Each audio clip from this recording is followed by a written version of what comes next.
कृष्णं कमलपत्राक्षं पुण्यश्रवणकीर्तनं वासुदेवं जगद्योनिं नौमि नारायणं हरिं। वसुदेवसुतं देवं कंसचाणूरमर्दनं देवकी परमानंदं कृष्णं वंदे जगद्गुरुं। భగవద్గీత 2వ అధ్యాయము సాంఖ్యయోగము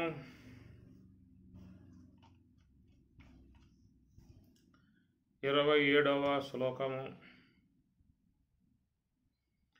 జాతస్య హి ధ్రువో మృత్యుః ధ్రువం జన్మ మృతస్య చ తస్మాదపరిహార్యేర్థే నత్వం శోచితుం అర్హసి.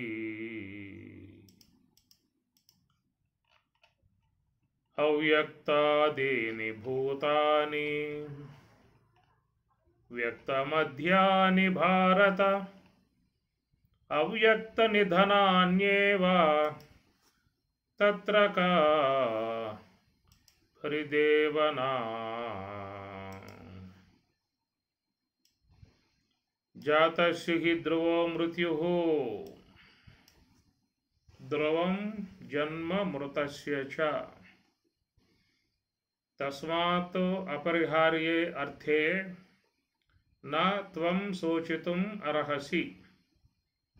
అవ్యక్తాదీని భూతాని వ్యక్తమధ్యాని భారత అవ్యక్త నిధనాని ఏవ తత్ర కా పరిదేవనా. జాతస్య హి ధ్రువః మృత్యుః ధ్రువం జన్మ మృతస్య చ తస్మాత్ అపరిహార్యే అర్థే న త్వం శోచితుం అర్హసి. అవ్యక్తాదీని భూతాని వ్యక్తమధ్యాని భారత అవ్యక్త నిధనాని ఏవ తత్ర కా పరిదేవనా. గతంలో తస్మాత్ అపరిహార్యే అర్థే అన్న విషయం మీద చెప్పుకోవడం జరిగింది. అపరిహార్యే అర్థే తప్పించుటకు శక్యం కానటువంటి విషయం అనేటువంటి దాని మీద గతంలో ఆ ఒక్క అంశం మీదే మనం గతంలో చర్చించుకోవడం జరిగింది. జాతస్య హి హి ఎలయనగా జాతస్య పుట్టిన వానికి మృత్యు మరణము ద్రవః ద్రవము. ఈ ద్రవము అంటే నిశ్చయము అనేటువంటి మాట భగవంతుడు చెప్తున్నటువంటి అంశమే. ఇది అందరికీ కూడా నిశ్చయమైన అభిప్రాయమే. అనగా జన్మించిన తర్వాత మరణించటము అనేటువంటి యొక్క అంశం ప్రతి ఒక్కరికి కూడా మనస్సులో ఉన్నటువంటి భావమే.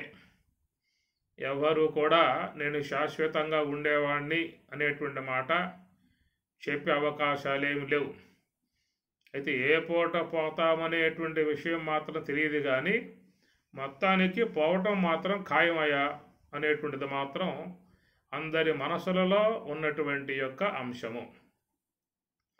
కనుక జాతస్య హి ధ్రువః మృత్యుః ధ్రువం అంటే నిశ్చయం. అదే పదాన్ని ఇక్కడ కూడా వాడుతూ మృతస్య చ మరియు మృతస్య చనిపోయినటువంటి వాడు జన్మ మళ్ళా జన్మకు రావటం అనేది కూడా ధ్రువం నిశ్చయము అనే మాట రెండు పరమాత్మ వాడుతూ ఉన్నాడు. అయితే ఒక విషయంలో మనకి నిశ్చయమై ఉన్నది, మనం పుట్టాము, పోవటం మాత్రం ఖాయం. ఏ పూట పోతాం తెలియదు, కానీ పోవటం మాత్రం ఖాయం అనేటువంటి విషయం మీద అందరు నిశ్చయం కలిగి ఉన్నప్పటికీ మృతస్య చనిపోయిన తర్వాత మృతస్య చనిపోయినటువంటి వానికి జన్మము ధ్రువం నిశ్చయము. ఇది పరమాత్మ యొక్క వైపున ఉన్నటువంటి అంశం. మనకు తెలిసిన వారికి పుట్టిన తర్వాత పోతామన్నటువంటి విషయం మనకు తెలిసిన విషయం, మనకు ఉన్న అవగాహన విషయం.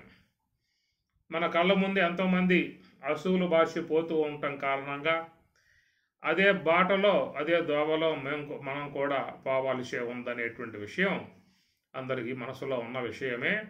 కానీ చనిపోయిన తర్వాత మరలా పుడతాడు అనేటువంటి విషయం మాత్రం అది మానవ సముదాయంలో ఇది సందేహాస్పదంగా ఉన్నది.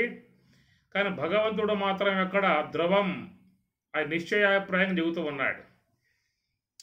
కాబట్టి భగవంతుడు చెప్పేటువంటి యొక్క విషయం మీద ఎవరో కూడా సందేహించే అవకాశం లేదు. భగవద్భావన కలిగి భగవద్ వాక్యం పట్ల విశ్వాసం ఉన్నటువంటి వారు పరమాత్మ యొక్క మాటను అందరూ కూడా వాళ్ళు అంగీకరించిన విధానమే. అయితే భగవద్వాక్యముల మీద విశ్వాసం లేనటువంటి కొంతమంది మానవులు మాత్రం మళ్ళా పుట్టబోయేది లేదు అనేటువంటి యొక్క విధానములో వాళ్ళు మాట్లాడుతున్నటువంటిది. ఈ ప్రకారముగా హేతువాదులు కానీ నాస్తికులు కానీ ఇంకా భౌతికవాదులు చాలా రకాలైనటువంటి వాళ్ళ లోకంలో మళ్ళా పుట్టబోయేది లేదనేటువంటి మాట.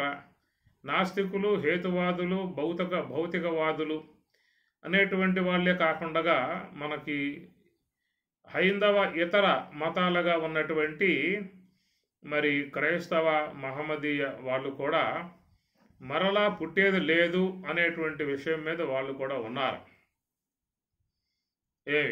రెండో వాక్య విషయంలో మృతస్య చనిపోయినటువంటి వానికి జన్మము ధ్రువం నిశ్చయం అనే మాట స్వామివారు నిశ్చయాత్మకముగా చెబుతూ ఉన్నారు. కాబట్టి ఈ విషయం మీద మానవులలో కొంతమందిలో మరి మళ్ళా పుట్టబోయేది అనేటువంటిది ఏమీ లేదనేటువంటిది వాదన చేసి చెప్తున్నటువంటి విధానము. ఇప్పుడు చెప్పుకున్న విధానంగా ఇతర కొన్ని మతాలు కూడా ఈ జన్మ విషయం మీద వాళ్ళు కూడా మరలా పుట్టబోయేది లేదు, వచ్చాము విశ్వంలోకి కాబట్టి ఇక పోతుంది, ఈ ప్రాణి పోయిన తర్వాత ఇక మరలా పుట్టబోయేది లేదు అని వాళ్ళు చెబుతూ ఏమంటారంటే మరి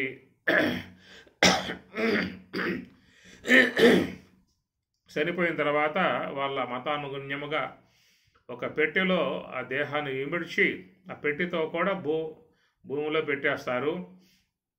అయితే ఏంటంటే ఆ పోయినటువంటి ఆ జీవుడు అట్లాగే ఆ పెట్టెతో అక్కడే ఉంటాడని చెప్పేసి అని ఈ విశ్వం మొత్తం లయమైన తర్వాత అప్పుడు ప్రభువు యొక్క పిలుపు మేరకు ఈ జీవులన్నీ కూడా సమాధుల నుంచి లెగుస్తాయని చెప్పి అక్కడ ప్రభువు యొక్క అంతిమ తీర్పు ఉంటుందని చెప్పని, అంతిమ తీర్పు అనేది పాపం చేసినటువంటి వాళ్ళకేమో శాశ్వత నరకము, పుణ్యం చేసినటువంటి వారికేమో శాశ్వత స్వర్గం వస్తుంది అనేటువంటి విధానముగా వాళ్ళ మతానుగుణ్యముగా వాళ్ళు చెప్పేటువంటి విధానము.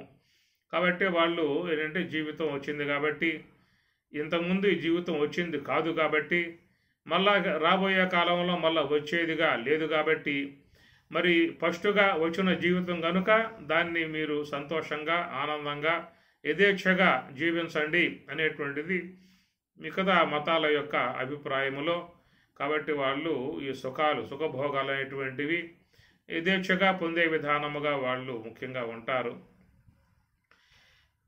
అట్లనే ఈ వైజ్ఞానికంగా ఉన్నటువంటి సైన్స్ కూడా ఈ ప్రాణి పోయిన తర్వాత మళ్ళా వాళ్ళకి లోపల జీవుడు ఉన్నాడనేటువంటి విధానం ఉండదు. ఎక్కడంటే కొత్త మత సంబంధమై ఉన్నటువంటి వాళ్ళు కాబట్టి ఈ దేహం పోయిన తర్వాత లోపల ఆత్మ ఉంటుంది. ఆత్మ అనేది ఇట్లా సమాధిలో ఉంటుంది. లాస్ట్లో ప్రభువు యొక్క ఆ పిలుపు మేరకు అవన్నీ కూడా లేచి ఆ ప్రభువు యొక్క అంతిమ తీర్పును పొందుతాయనేటువంటి మాట వాళ్ళ పక్షంలో చెప్పేటువంటి అంశము. ఇక భౌతికంగా చూసినట్లయితే భౌతికవాదులు, నాస్తికులు, హేతువాదులు, చారవాకులు ఉన్నటువంటి వైజ్ఞానికులు అందరూ కూడా అదేం లేదాక శరీరం అనేటువంటిది శరీరంలో భాగాలు పనిచేస్తూ ఉన్నాయి. ఆ పని చేసేటువంటి భాగాలు పనిచేయకుండా మానుకోవటం అనేది మరణము అంతే తప్ప దేహేతర శక్తి ఈ శరీరంలో మరొకటంటూ ఏమి లేదు. కేవలం ఎక్కడ ప్రకృతే పనిచేస్తూ ఉన్నది. ప్రకృతి సంబంధమై ఉన్నటువంటి వస్తువులు లోపల పనిచేస్తూ ఉన్నాయి కాబట్టి దేహం జీవించి ఉన్నది కనుక లోన పనిచేసేటువంటి యొక్క అవయవాలు పనిచేయటం మానుకున్నట్లయితే ఇక అది ఈ దేహానికి మరణం అనేటువంటి యొక్క అంశము.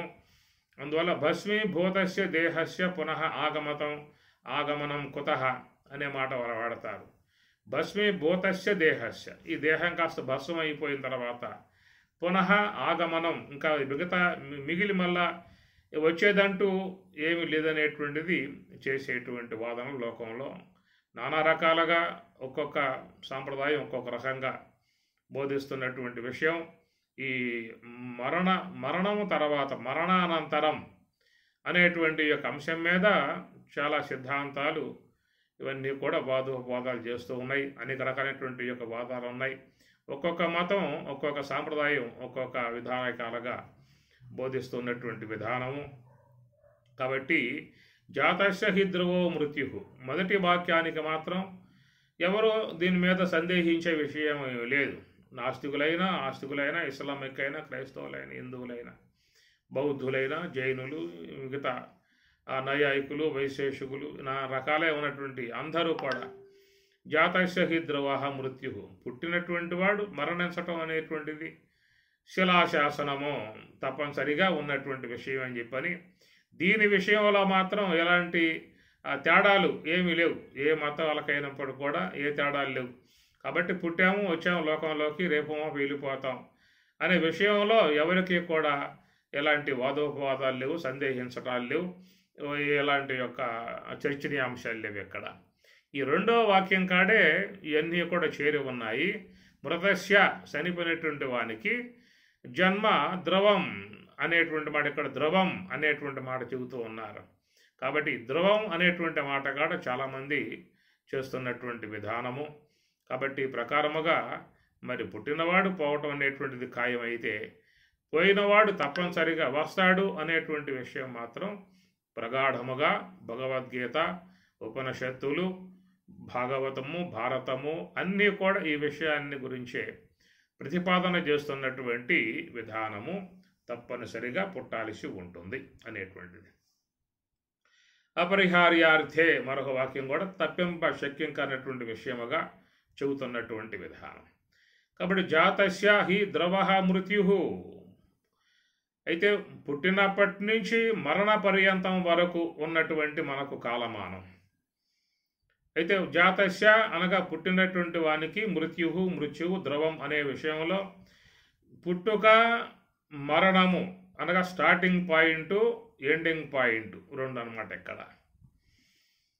అయితే ఇది ఎవరికి అందరికి ఒకే కాలమానముగా ఉన్నదా అని చెప్పన్నా కూడా అందరి కాలమానం ఒకే రకంగా లేదు.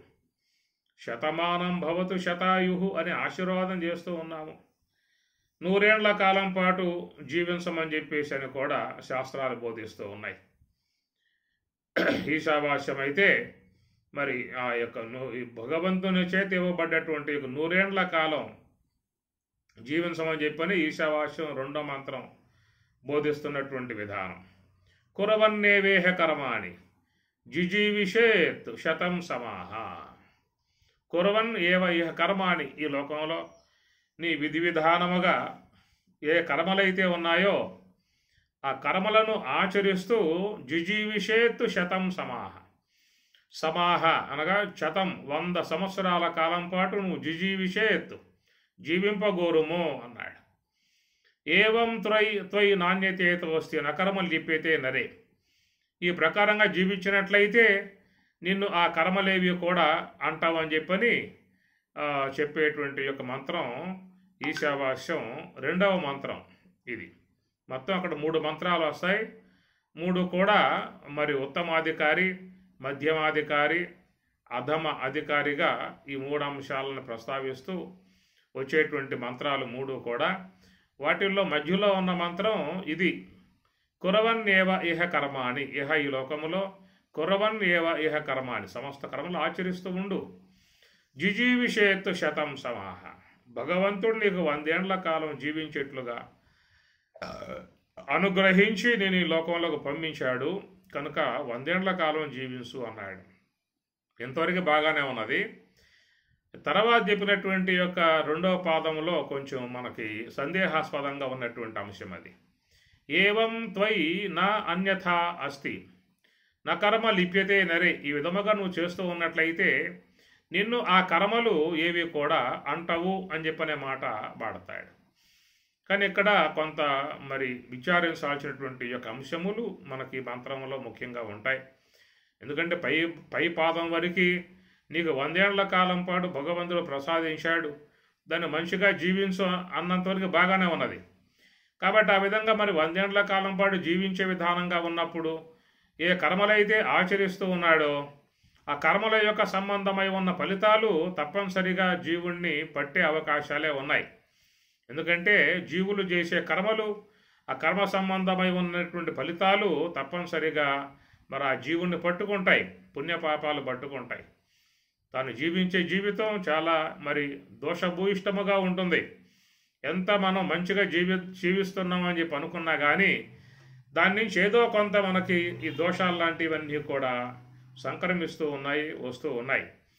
కాబట్టి జిజీవిషేతు శతం సమాహ, 100 ఏళ్ల కాలం పాటు జీవించు అని చెప్పి మాట చెప్పినప్పుడు మరి కింద ఏవం త్వయి నా అన్యతః అస్తి, విధముగా నువ్వు కనుక ఆచరించినట్లయితే నా కర్మలు చెప్పేతే నరే, నిన్ను ఆ కర్మలు అంటవు అనేటువంటి మాట చెప్తున్నాడు. మరి కర్మలు అంటకుండగా ఉండటం అని చెప్పనంటే ఎట్లా అది సాధ్యమయ్యే అవకాశం ఉంటుంది? ఎవరు ఏ కర్మలు చేస్తే ఆ కర్మ సంబంధమై ఉన్న ఫలితాలు తప్పనిసరిగా వాళ్ళు అంటుతాయి. ఆ తర్వాత కాలంలో వేరే దేహాలు పొంది దాని ద్వారా సుఖదుఖాల రూపంగా అనుభవించాల్సి ఉంటుంది. అయితే ఇక్కడ శతకం సమాహ, 100 ఏళ్ల కాలం పాటు జీవించు, కురవన్ ఏవైహ కర్మాణి అనేటువంటి మాట మరి చూసినట్లయితే అది కేవలం భౌతికంగా గనక అర్థం చేసుకున్నట్లయితే మరి భౌతికంగా కర్మలు ఆచరించే విధానముగా ఉన్నప్పుడు తప్పనిసరిగా వాళ్ళకి ఆ కర్మ ఫలితాలు అంటే అవకాశమే ఉంటుంది. ఎందుకంటే ఒకవేళ నువ్వు పుణ్యకర్మలే ఆచరించుగాక, యజ్ఞము, యాగము, క్రతువులు ఇవన్నీ ఆచరించుగాక, ఆచరించినప్పటికీ వాటి యొక్క సంబంధమై ఉన్నటువంటి పుణ్యం నిన్ను అంటుతుంది.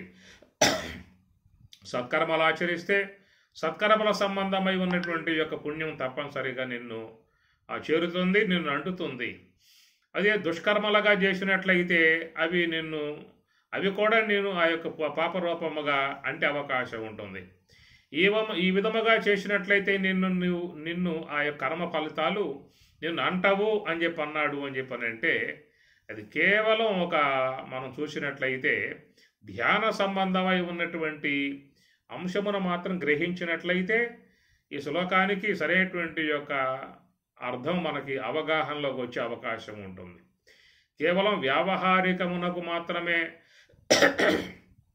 అనుసరించి చెప్పినట్లయితే మరి లోకంలో కర్మలు చేసేవాడు కురవన్నేవేహ కర్మాణి జిజీవిషేత్, 100 ఏళ్ల కాలం జీవింపగోరుము అనే మాట బాగా ఉన్నది. ఎందుకంటే లోకంలో అందరూ కూడా జీవితేచ్ఛగలిగే ఉంటారు.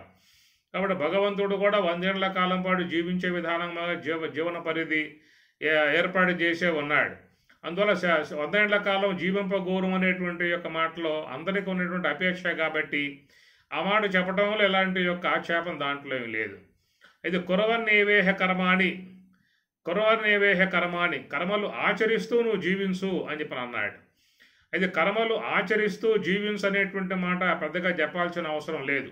ఎందుకంటే పుట్టినవాడు తప్పనిసరిగా కర్మలు చేసే తీరతాడు.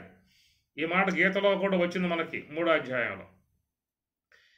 నహి కశ్చిత్ క్షణమపి జాతు తిష్టతి అకర్మకృత్ కార్యతే అవశః కర్మ ప్రకృతి జైహి గుణైహి.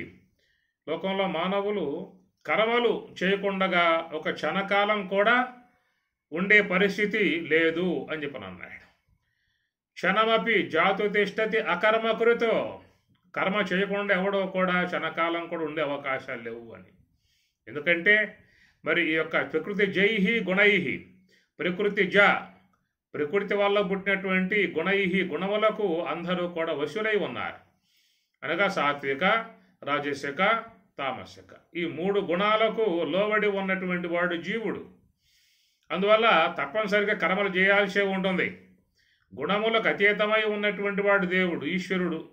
కాబట్టి వాళ్ళ యందు ఇలాంటి విధానం వర్తింపడకపోయినప్పటికీ కూడా మరి గుణములకు లోబడి ఉన్నటువంటి యొక్క జీవుడు తప్పనిసరిగా ఏ గుణానికి వశుడై ఉంటాడో ఆ కర్మలు తప్పనిసరిగా ఆచరిస్తాడు. సాత్వికానికి లోనై ఉన్నటువంటి వాడు, సాత్విక సంబంధమై ఉన్న కర్మలు అవాచరిస్తాడు. రజోగుణానికి లోబడి ఉన్నటువంటి వాడు రజోగుణ సంబంధమై ఉన్న కర్మలు వాడు ఆచరిస్తాడు. తమో గుణానికి లోబడి ఉన్నవాడు తమో సంబంధమై ఉన్న గుణాలతో వాడు కర్మలు ఆచరిస్తాడు. కాబట్టి ప్రకారముగా గుణములకు అతీతుడై లోకంలో ఎవ్వరూ లేరు. గుణములకు అతీతుడు అని చెప్పనంటే వారిని మనం బ్రహ్మజ్ఞానిగా చెప్పుకోవాలి. బ్రహ్మజ్ఞాని మాత్రమే గుణాలకు అతీతుడు అని చెప్పని. గుణాలకు అతీతుడు అని ఎందుకన్నాము అని చెప్పనంటే ఆయన 4వ స్థానంలో చేరిపోయాడు. 4వ స్థానం అంటే మహాకారణం. కాబట్టి మహాకారణము ఈ 3 గుణాలకు సాత్విక, రాజసిక, తామసిక, స్థూలదేహం, సూక్ష్మదేహం, కారణదేహం, జాగ్రత్త, స్వప్న, సుషుప్తి. కనుక ఈ 3ంటికి పరిమితమై లోకంలో అందరూ కూడా మరి ఇమిడి ఉన్నటువంటి విధానము.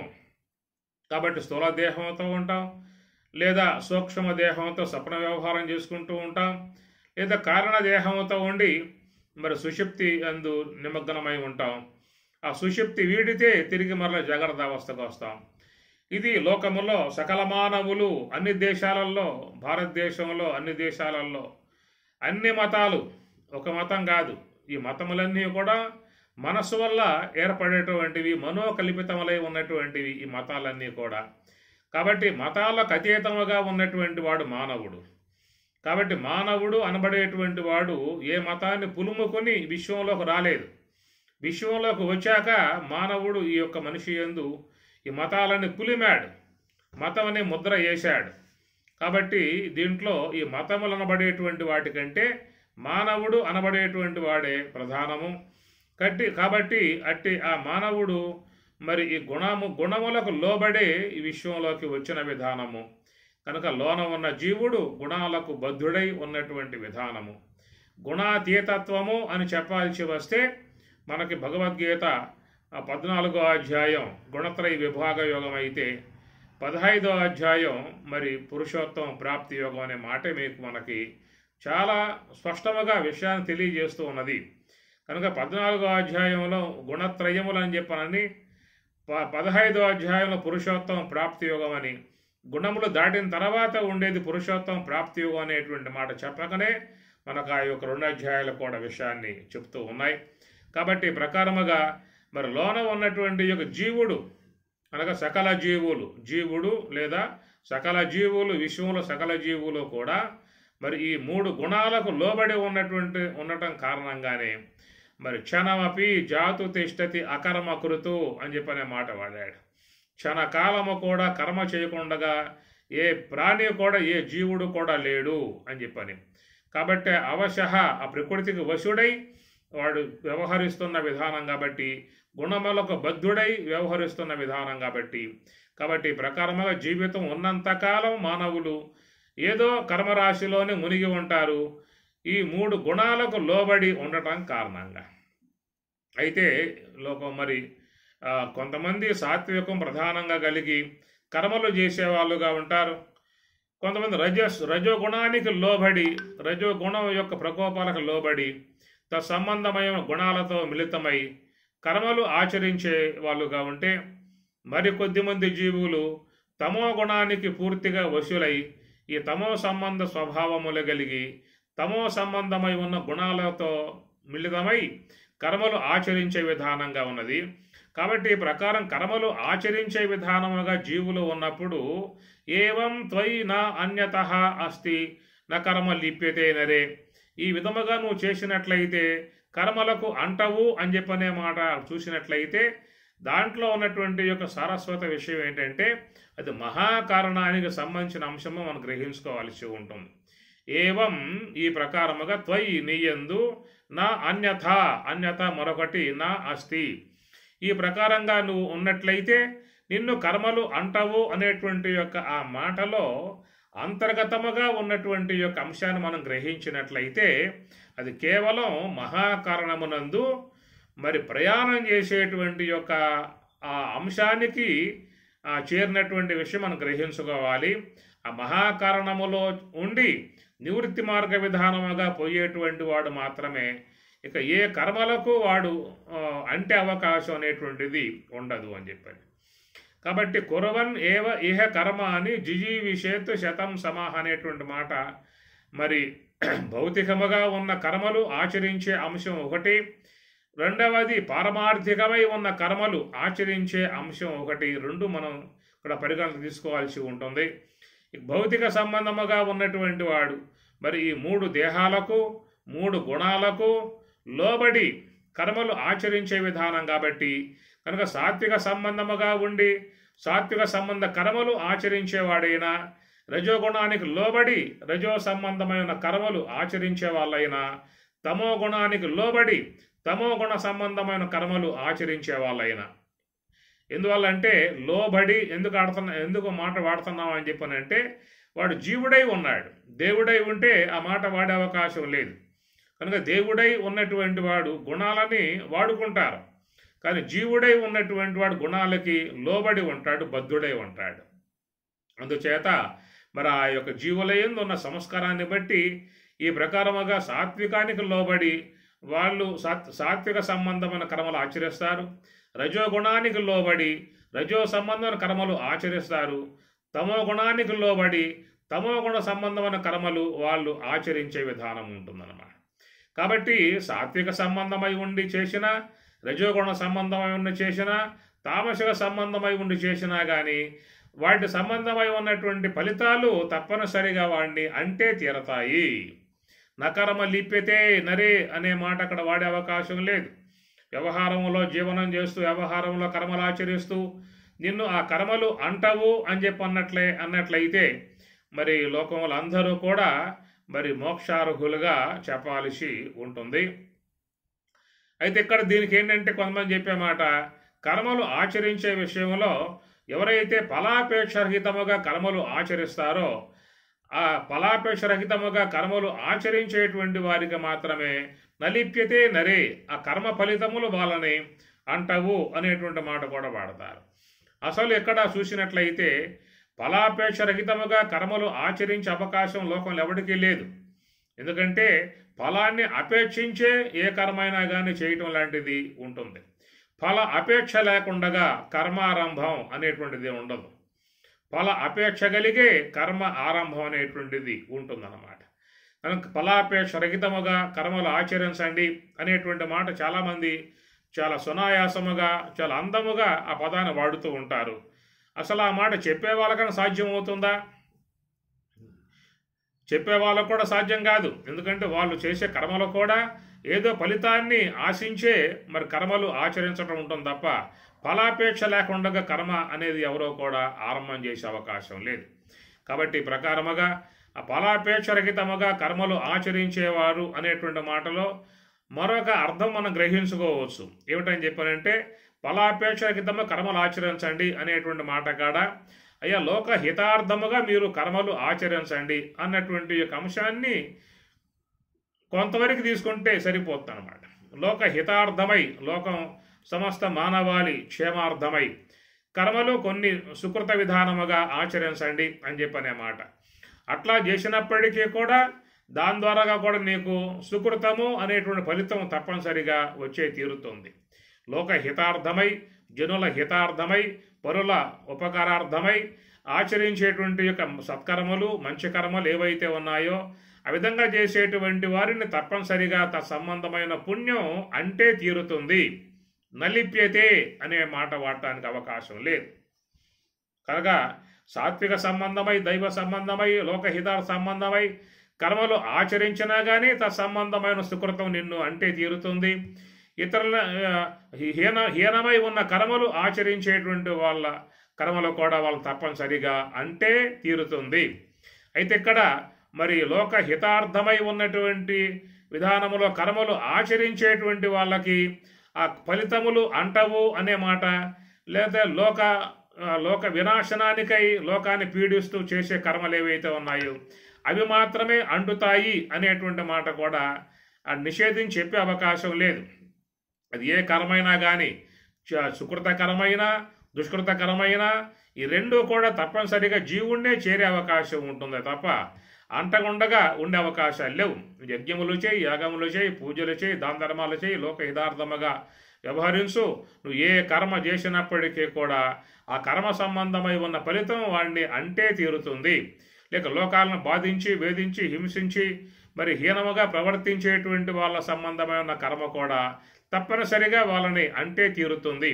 కాబట్టి జీవుడై ఉన్నటువంటి వాడు, గుణములకు లోబడి ఉన్నటువంటి వాడు, గుణములకు సంబంధించి కర్మలు చేసేటువంటి వాడు తప్పనిసరిగా పుణ్య సంబంధమై ఉన్నటువంటి వాట్ల విధానంలో పుణ్యమును, పాప సంబంధమై ఉన్నటువంటి యొక్క వాట్లలో పాపమును తప్పనిసరిగా వాళ్ళని అంటుతుంది అనేటువంటి విషయం అని ఇక్కడ మనం చెప్పుకోవాల్సి ఉంటుంది తప్ప నలిప్యతే అంటదు అనేటువంటి మాట జీవుడై ఉన్నవాడు కర్మలు ఆచరించే విషయంలో అంటవు అనేటువంటి మాట మరి చెప్పినట్లయితే అది విరుద్ధమైనటువంటి యొక్క అంశమే అవుతుంది. అయితే నలిప్యతే అంటవు అనేటువంటి మాట ఎవరికి వస్తుంది? మన శాస్త్రపరంగా చూసినట్లయితే ఎవరైతే బ్రహ్మజ్ఞానులై ఉన్నారో, తత్వజ్ఞానులై ఉన్నారో, ఆ విధంగా స్వరూప అనుభవాన్ని పొంది ఉన్నటువంటి వారి విషయంలో మాత్రమే ఈ మాట అన్వయం అయ్యే అవకాశం ఉన్నది. కాబట్టి వాళ్ళను ఈ ఫలితములు అంటవు అనేటువంటి మాట వాళ్ళకు అన్వయం అవుతుంది తప్ప వ్యావహారికములో ఉన్నటువంటి వారికి చెప్పే అవకాశంగా శాస్త్రపరంగా లేదు. మనకి శాస్త్రాలలో కూడా పావకావృత పర్వతంబునాశ్రయించునే మృగ విహంగాధికములు బ్రహ్మమయుడై ప్రకాశించు బ్రహ్మవిదుని అంటూనే పుణ్య పాపంబులాంజనేయ అనేటువంటి మాట. కాబట్టి బాగా బగబగా మండేటువంటి ఏ పర్వతం అవుతున్నదో పర్వతం మీదకి మృగములు పక్షులు ఏ ప్రకారంగా పోవో, ఒకవేళ పోయినట్లయితే మొత్తం ఎట్లా కాలిపోతాయో అట్లా బ్రహ్మమయుడై ప్రకాశించు బ్రహ్మవిదుని, ఏ బ్రహ్మజ్ఞానిగా ఉన్నటువంటి వాడు ఈ లోక హితార్థమై ఏ కర్మలు ఆచరిస్తూ ఉన్నాడో ఆచరించేటువంటి కర్మల ద్వారా కొంతమంది మరి మేలు పొందవచ్చు, కొంతమంది బాధపడే పరిస్థితి రావచ్చు. ఎందుకంటే ప్రతి కార్యములో కూడా కొంత మేలు ఉంటుంది, కొంత కీడు ఉంటుంది. ఇప్పుడు భగవంతుడు వర్షం కురిపిస్తాడు. వర్షం కురిపించినప్పుడు మరి ఆ యొక్క పొలం దున్నుకొని దున్ని బాగా మంచిగా పైరు నాటుకొని ఉన్నటువంటి వాడికి ఉపకరిస్తుంది. వాడు సంతోషపడతాడు, ఆనందపడతాడు. కాబట్టి ఆ కురిసేటువంటి యొక్క వాన మరి వానికి ఆనందం కలగజేసి సంతోషం కలగజేసింది, ఉపయుక్తమై ఉపకారమై ఉన్నది. అయితే ఆ పక్కనే మరొకడు మరి ఆ కొండలు తయారు చేసి పెట్టుకున్నాడు. మరి ఆ వాన పడింది, ఆ కొండల మీద పడి మొత్తం కరిగిపోయి కొండలన్నీ కూడా నానిపోయి మట్టి అయిపోయినాయి అవన్నీ. కాబట్టి మరి వాడికేమో బాధ ఏర్పడింది, వీనికేమో ఆనందం ఏర్పడింది. కాబట్టి లోకంలో జరిగేటువంటి యొక్క దైవ సంబంధమైన కార్యాల ద్వారా కూడా కొంతమందికి ఉపకారం అవుతుంది, కొంతమందికి మరి అపకారంగా కనపడతా ఉంటాయి. కాబట్టి అలాంటివేవి కూడా మరి భగవంతుని అంటుతాయా అని చెప్పానంటే ఆయన అంటే అవకాశాలు లేవు. కానీ ఇక్కడ మరి యొక్క ఎవరైతే మరి బ్రహ్మజ్ఞానులై ఉన్నారో, అంటే బ్రహ్మజ్ఞానులై ఉన్నటువంటి మహాత్ములు కూడా తాము చేసేటువంటి ఏ కర్మలైతే ఉన్నాయో ఆ కర్మల ద్వారా లోకానికి చాలామంది ఉపకారముగా ఉంటాయి, కొంతమంది బాధాకరంగా కూడా ఉండవచ్చు.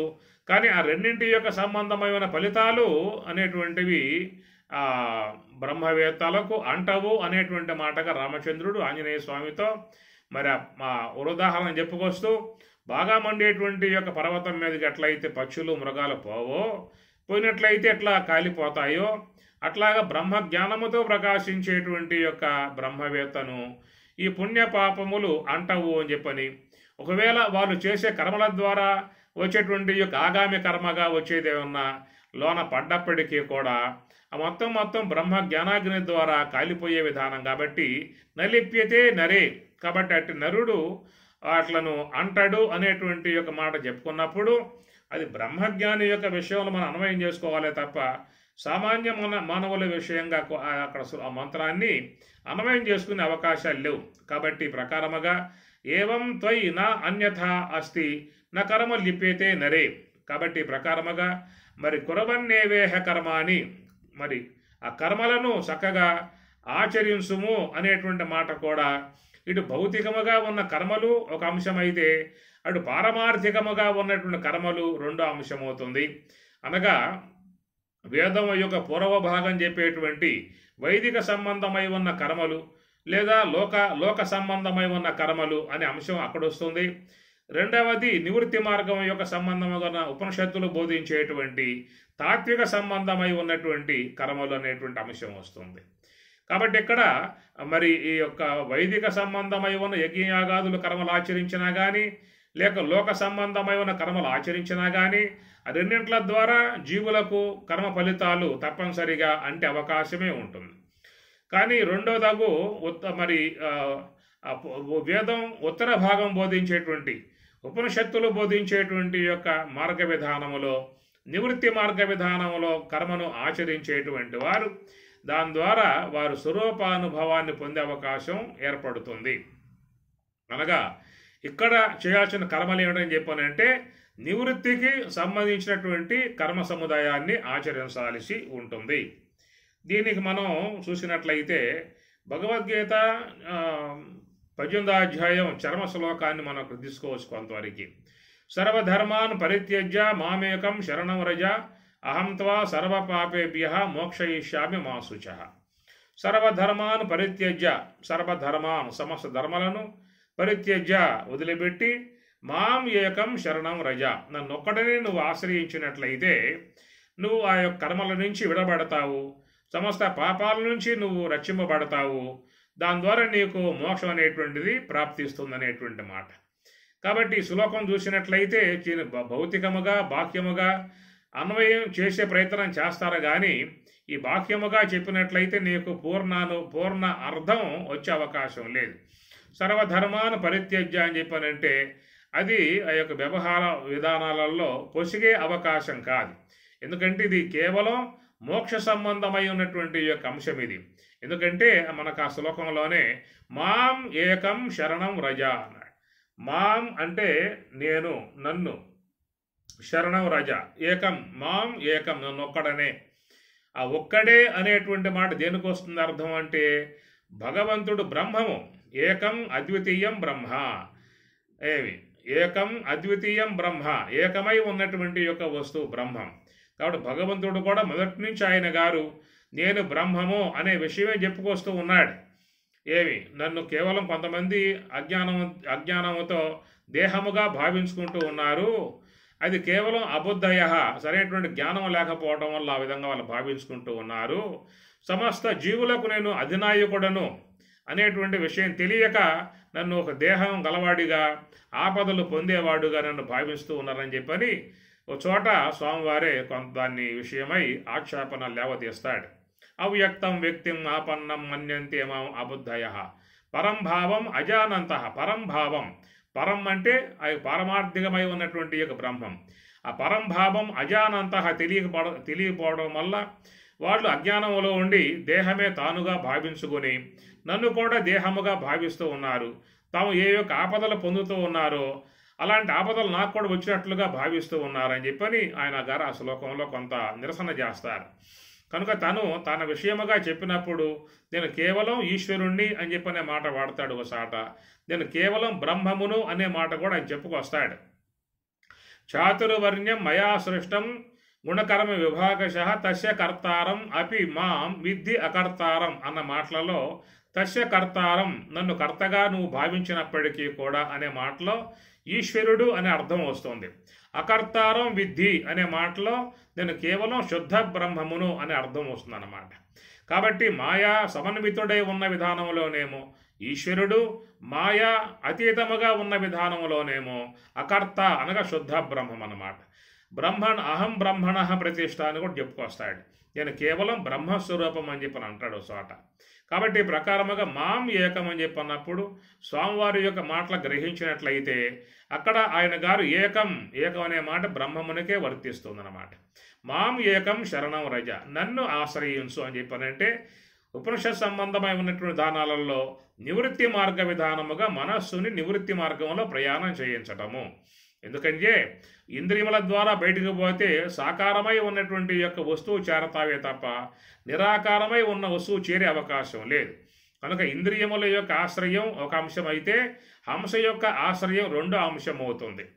అందుచేత ఇంద్రియముల యొక్క ఆశ్రయం ప్రకృతి పరంగా ప్రతి ఒక్క వ్యక్తికి కూడా స్వాభావికముగా వచ్చినటువంటి కర్మ, అందరూ చేస్తున్న విధానమే. కానీ నివృత్తికి సంబంధించినటువంటి యొక్క అంశం ఒక సోహమే. కాబట్టి సోహముతో ఉండటం అనేటువంటిది అది నివృత్తికి సంబంధించిన అంశం. ఎందుకంటే అంశతో ఉన్నప్పుడు జ్ఞానేంద్రియ, కర్మేంద్రియ, అంతరేంద్రియ అన్నీ కూడా జడమైపోయే పరిస్థితి ఏర్పడుతుంది. దాని ద్వారా మనసులో ఏ సంకల్పము లేకుండా ఉండే విధానం ఏర్పడుతుంది. ఆ ప్రకారముగా జ్ఞానేంద్రియములు, కర్మేంద్రియ, అంతరేంద్రియాలని లయింపజేసుకుంటూ లోనికి ప్రయాణం చేసే విధానమే మాం ఏకం శరణం రజ అనేటువంటి మాటగా మనం అర్థం తీసుకోవాలి. సర్వధర్మాను పరిత్యజ్య అని చెప్పనంటే మన శరీరములో ఉన్నటువంటి యొక్క ఇంద్రియ వ్యాపారములనే ధర్మములు అనేటువంటి యొక్క అంశం అన్నమాట. కాబట్టి మన శరీరములో ఉన్నటువంటివన్నీ కూడా అవి మరి ఇంద్రియ ధర్మాలు అనేటువంటివన్నీ కూడా మరి చూస్తాం, నేత్రేంద్రియ ధర్మం, వినటం శ్రోత్రేంద్రియ ధర్మం, వాసన గ్రహించడం ఘ్రాణేంద్రియ ధర్మం, రుచి గ్రహించడం జఘ్వేంద్రియ ధర్మం, ఇట్లా అవన్నీ కూడా స్వాభావికముగా ఆ ధర్మాలు కలిగి ఉన్నాయి. అవి ప్రకృతి ద్వారా వాటికి వచ్చినటువంటి యొక్క ఆ కర్మ మనం పెట్టింది కాదు, మనం ఏర్పాటు చేసుకుంది కాదు, ప్రకృతి పరంగా వచ్చినటువంటి యొక్క కర్మ. కాబట్టి ప్రకారముగా ఈ సూక్ష్మ దేహము యొక్క సంబంధమై ఉన్నటువంటి ఏ వస్తువులైతే ఉన్నాయో, సూక్ష్మదేహ సంబంధము అని చెప్పనంటే ఏకోన వింశతి ముఖ అని శాస్త్రం. ఏకోన వింశతి ముఖ అనగా 19 ముఖాలుగా ఉన్నటువంటి జ్ఞానేంద్రియములైదు, కర్మేంద్రియములైదు, ప్రాణవాయువులైదు, మనస్సు, బుద్ధి, చిత్తము, అహంకారం కలుపుకున్నట్లయితే మొత్తం మరి 19 ముఖాల కింద వస్తాయి. కాబట్టి అది అక్కడ సూక్ష్మదేహము యొక్క సంబంధమై ఉన్నటువంటి ధర్మాలు అన్నమాట. ఇవన్నీ కూడా ప్రకృతి విధానముగా ఉండి మరి లోకములో ఉన్నటువంటి శబ్ద, స్పర్శ, రూప, రస, గంధాదులను తెలుసుకుంటూ కర్మేంద్రియాల ద్వారా వాటి యొక్క సంబంధ వ్యవహారాలు చేసుకుంటూ మనస్సులో వాటి సంబంధ సంస్కారాలు నిశ్శబ్దం చేసుకుంటూ లోకములో అందరూ కూడా ఈ ప్రకారంగా నడుచుకుంటున్నటువంటి విధానం.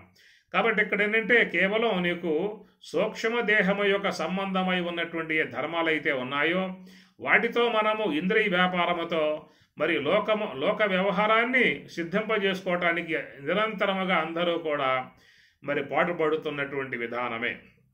కాబట్టి ప్రకారముగా ఈ 19 ముఖాలుగా ఉన్నటువంటి యొక్క సూక్ష్మ దేహముతో ఈ యొక్క బాహ్యముగా మరి వ్యవహారం చేయిస్తున్నంత కాలం నీకు భౌతికముగా ఉన్న వస్తువు ప్రాప్తిస్తుందే తప్ప అభౌతికముగా ఉన్నటువంటి పారమార్థికమై ఉన్నటువంటి బ్రహ్మముగా పిలువబడేటువంటి భగవంతుడగు ఆ యొక్క స్వరూపాన్ని పొందే అవకాశం మాత్రం ఇంద్రియ వ్యాపారం ద్వారా సిద్ధించే అవకాశం లేదనేటువంటిది ఘంటాపదముగా మన గీత బోధిస్తున్నటువంటి అంశం.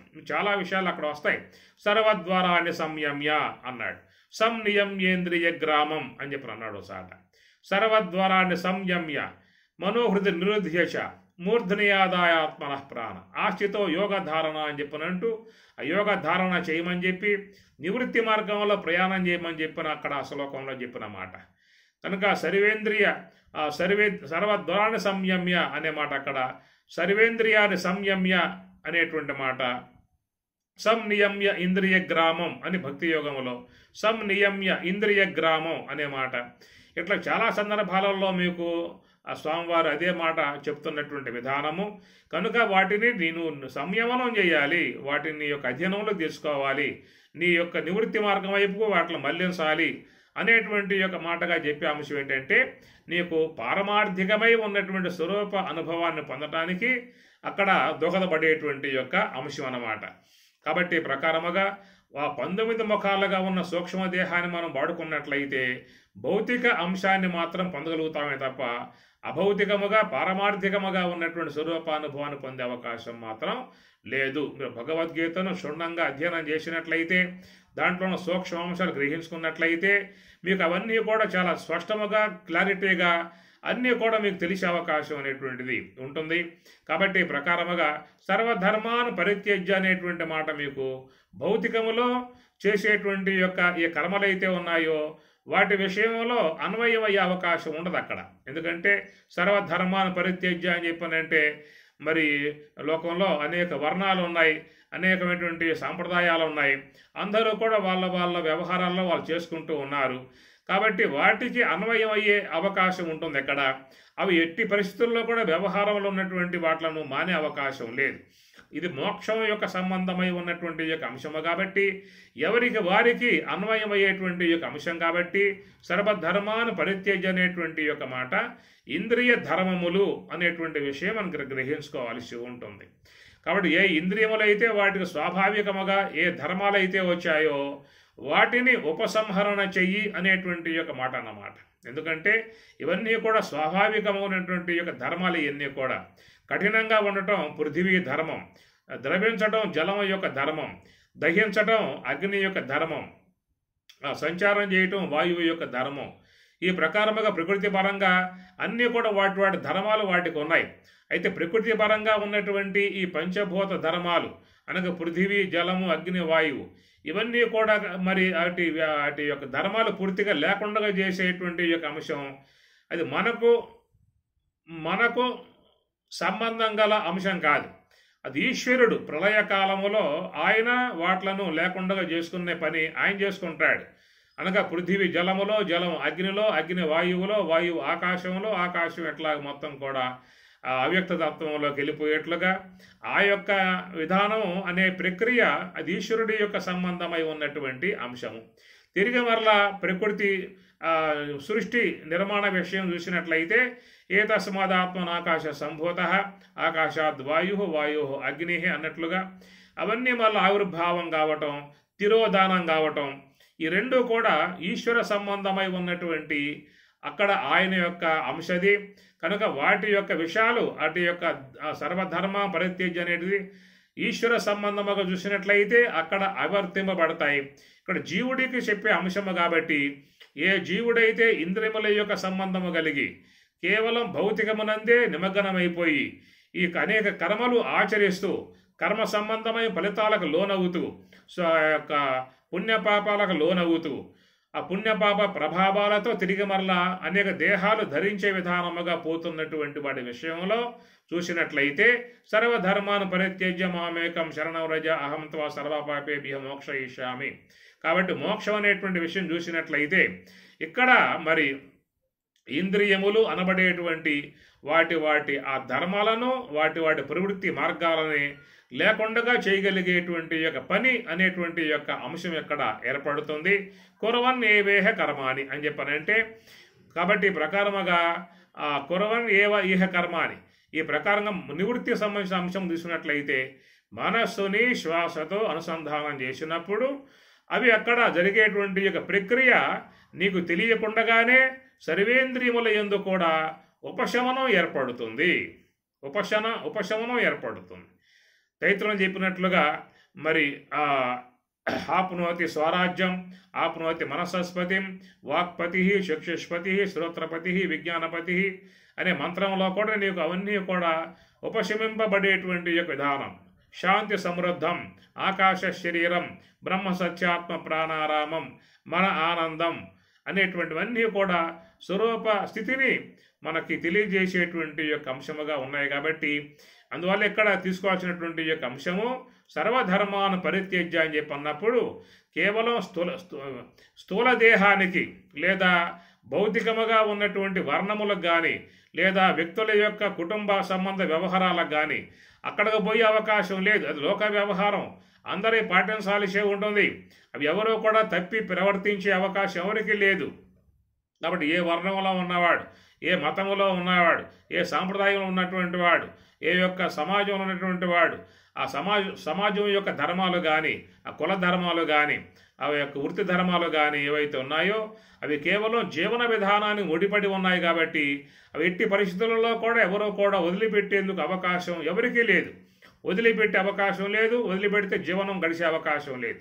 ఇది కేవలం మోక్షానికి సంబంధించిన అంశము కాబట్టి ఇది ఇండివిజువల్గా ఎవరికి వారికి అనగా ఏ యొక్క ఇంద్రియములతో అనుసంధానం కలిగి ఈ లోకములో ఉన్నటువంటి యొక్క మరి విషయ సంబంధమై ఉన్నటువంటి ఆ వైపుకు పయనిస్తూ ఉన్నటువంటి విధానములో ఉన్నటువంటి వారికి మోక్షం కలిగే అవకాశం లేదు. కాబట్టి ఇది మోక్షానికి సంబంధించిన అంశం కనుక కాబట్టి మాం ఏకం శరణం వ్రజ అనేటువంటిది ఆ మనసు అనేటువంటిది హంస యొక్క ఆశ్రయంలో ఉంచి నివృత్తి మార్గంలో పయనింపజేయటము అని చెప్పిన మాట ఒకటే సర్వ సంకల్ప సన్యాసి యోగ ఆరూఢ అనేటువంటి మాట.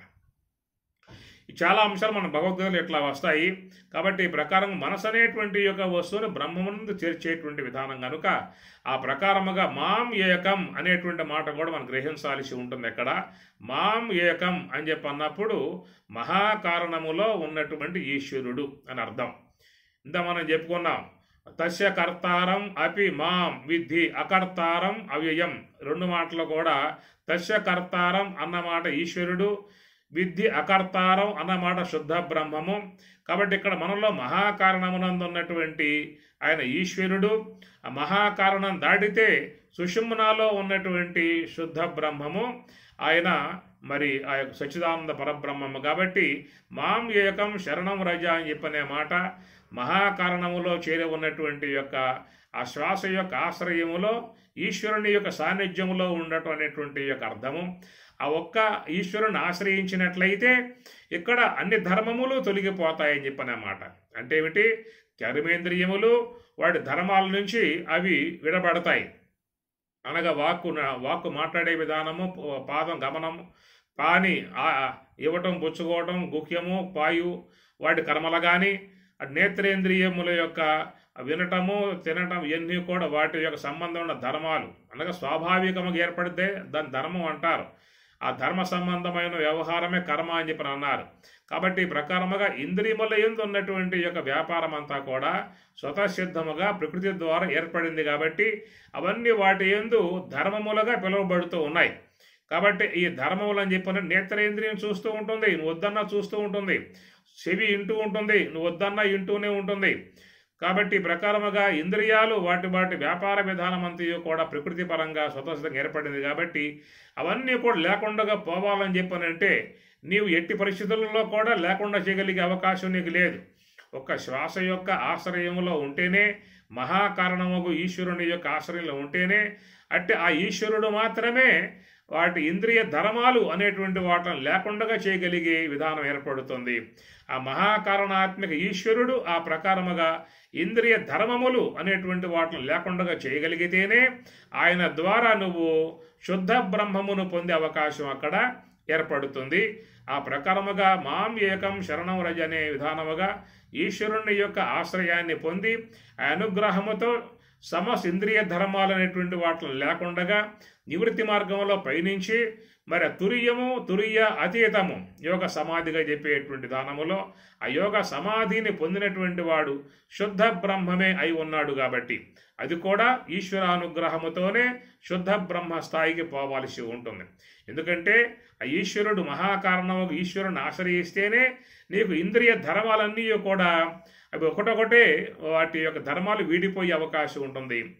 వాటి వృత్తులు పూర్తిగా మరి సమస్యపోయే విధానం ఏర్పడుతుంది. కాబట్టి నీవుగా చేయగలిగే అవకాశం నీకు లేదు.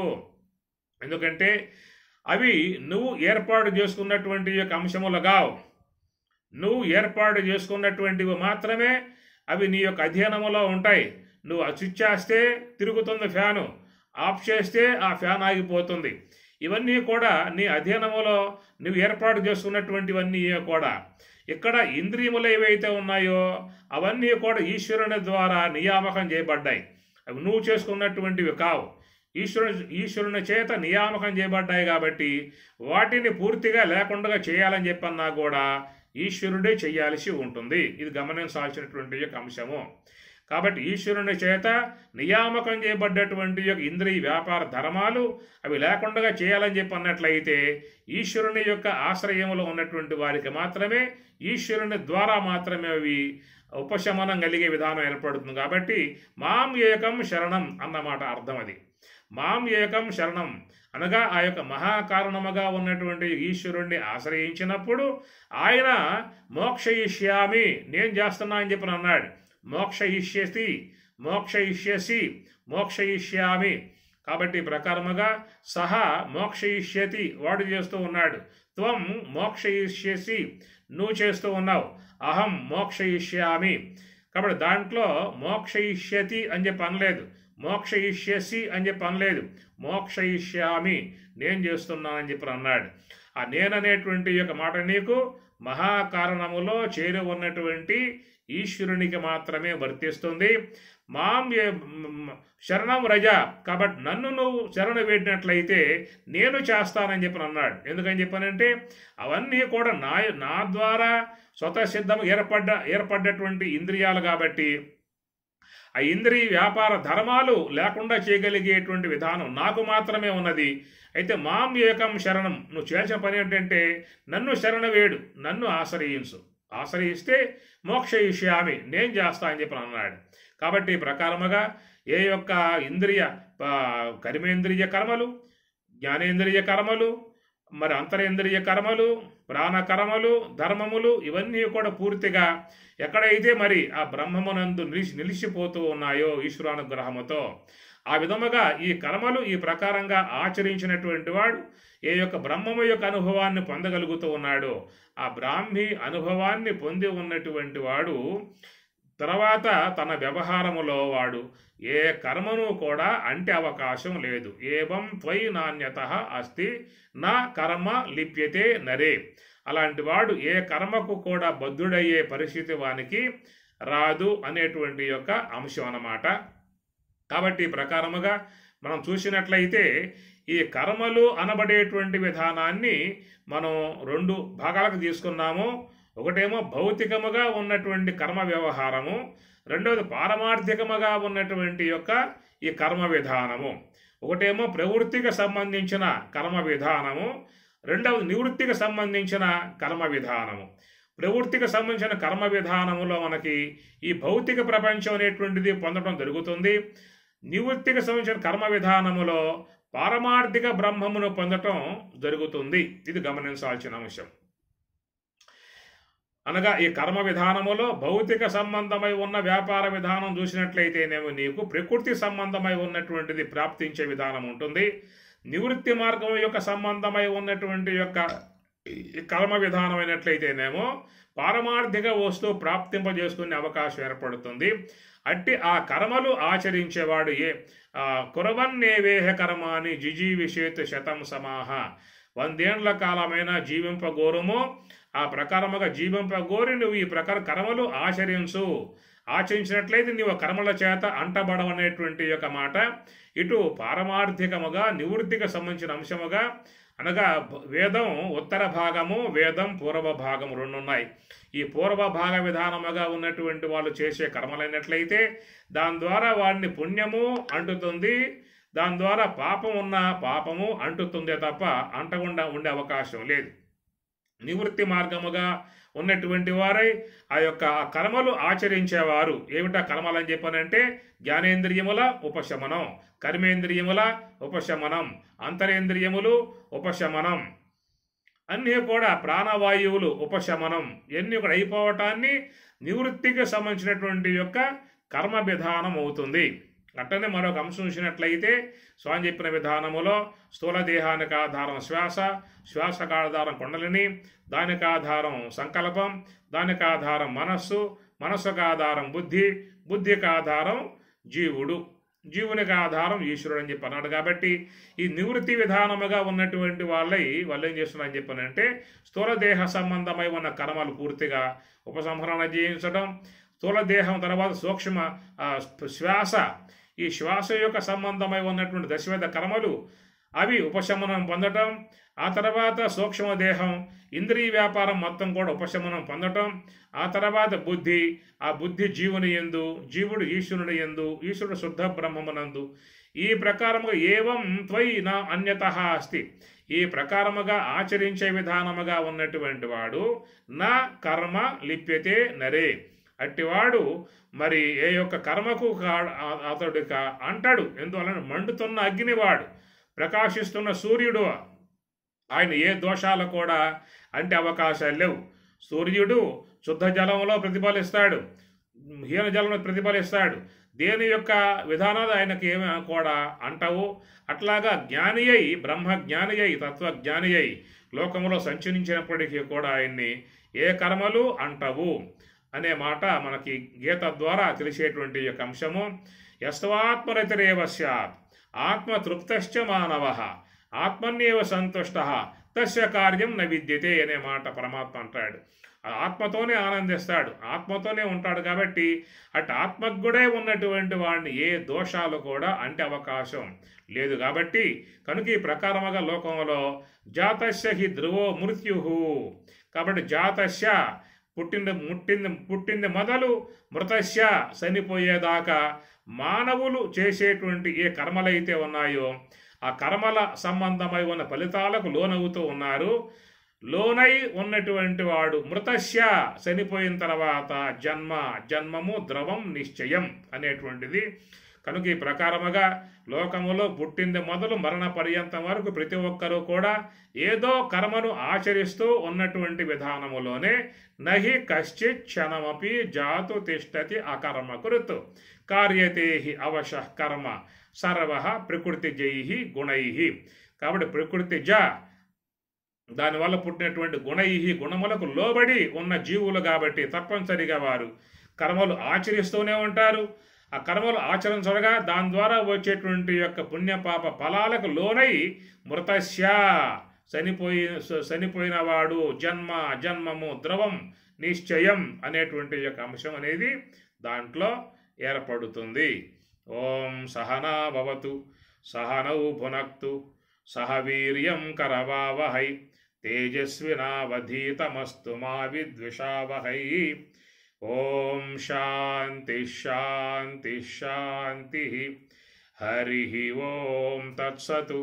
శ్రీ గురుభ్యో నమః. హరి ఓం.